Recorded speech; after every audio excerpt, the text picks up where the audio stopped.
If you want to learn how to blow away your audience, stay tuned for this one. Hi, and welcome to today's video. My name is Freya. I'm a professional singer and vocal coach from Germany. Let's talk about blowing away your audience. So whenever you sing in front of people, you have a performance coming up, you want them to say, wow. And you want them to go home and not just be like, oh, that was kind of nice, and then forget. The next day, no one remembers you. You want to perform in a way that it sticks, it goes deep, and people will still remember you a week and a year and 5 years after the performance. I have people call me asking me, can you sing at my wedding? I heard you 8 years ago at my friend's wedding and we remember you. We really want you.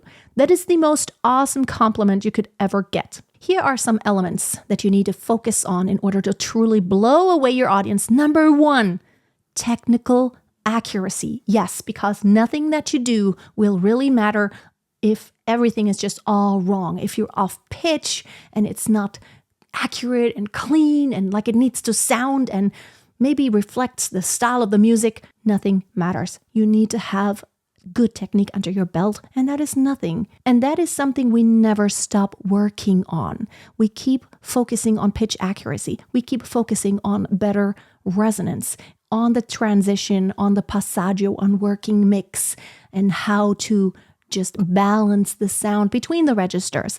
We never stop working on that. It doesn't matter how advanced you are. When you have a bad day or when you just came off being sick, that is something you always have to deal with. So there are better days and there are days that are not as good. But when you have a really solid foundation technique under your belt, all those parameters, they're not going to throw you off anymore. The second aspect is a solid presentation. You want to reflect the song. You want to remember the lyrics. You want to be on point. The timing needs to be right. Musically, everything needs to fall into place. The band, the volume, the sound. It's a solid presentation. So you have to do your homework. I always give myself a deadline, like a week before the actual performance. I need to have memorized everything so that last week, I really have it to internalize, to really think about it more, to make it my own, to not have to think about anything. So the technique is in place and I know the song in and out. Ideally, I know sometimes we're in a time crunch, but this is ideally where you should be if you want to blow away your audience. Yes, I'm guilty myself. I have been in many scenarios where I could have done so much more. I think, blew them away pretty much, but I could have taken it to another level. I know it myself. That's always like the times when I was like, okay, next time, better preparation. I need to come up with a better system so that I get the work done. We are all busy. We know that, especially as musicians who also teach a lot of times, we are busy. And the third aspect is the emotional expression. Now, the emotional expression is not just on your face or like your gestures or what you do on stage. It is also reflected in your voice. I want to hear colors. I want you to be connected. I want you to have done your homework there. Also, I want you to have the subtext going on right here because I can see it in your face, in your expressions, in the way you sound, in the way you look, in everything. Whether you truly connect with this piece of music, if you've made it your own, that subtext that if you just sing a line like, I love you, that is very abstract a lot of times. But if you're singing the line and you have this like, ooh, I'm thinking about this very specific person and I love you because of all those memories that I have. Remember that time when we went to the beach and you surprised me with this really romantic picnic and like spread out rose leaves everywhere and had like this really beautiful, like catering food, like really awesome sandwiches and like finger foods. And then you proposed to me. You need to have that subtext. It needs to be more than the words on the page. And I often do this exercise with my students where I make them write down the lyrics, but then also actually more than that, the subtext. So really in your own words, what is the subtext going on? That will help you actually just make it more your own and make it specific. Like what person are you talking about and what scenario are you talking about? What are you feeling? What's the temperature? What are your feelings? What are your perceptions? You have to do your homework. And if you truly connect to the piece, it's almost like you're drawing in people.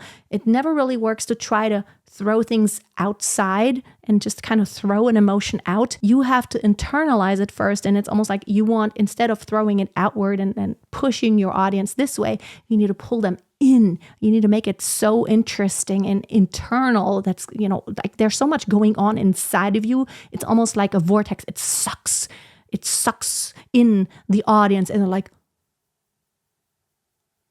it's almost like you want to hypnotize them because you are so in it, you are feeling it. And human beings are empathetic. We can utilize that fact that it is that way. So we want to draw them in, and that you can only do that if you do your homework, if you're truly connected, and if you're truly enjoying it. For me, there's always this point, as soon as I stop on stage, stop thinking about like the things that went wrong or the technique things.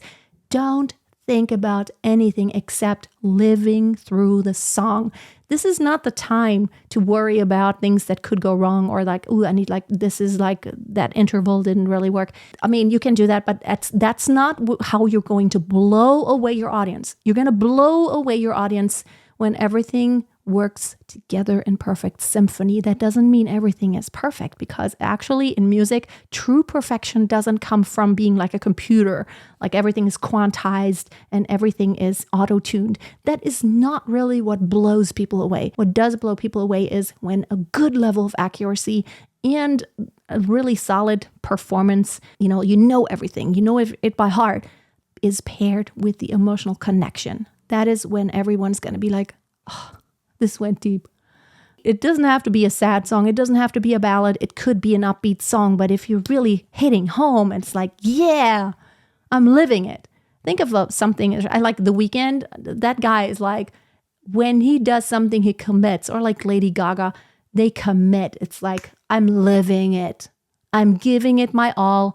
I'm putting all my energy in it. So after performance, if you feel completely exhausted physically and mentally, and you're like, oh, I could just fall asleep, then you've done a good job. I often feel like that after a performance. It's like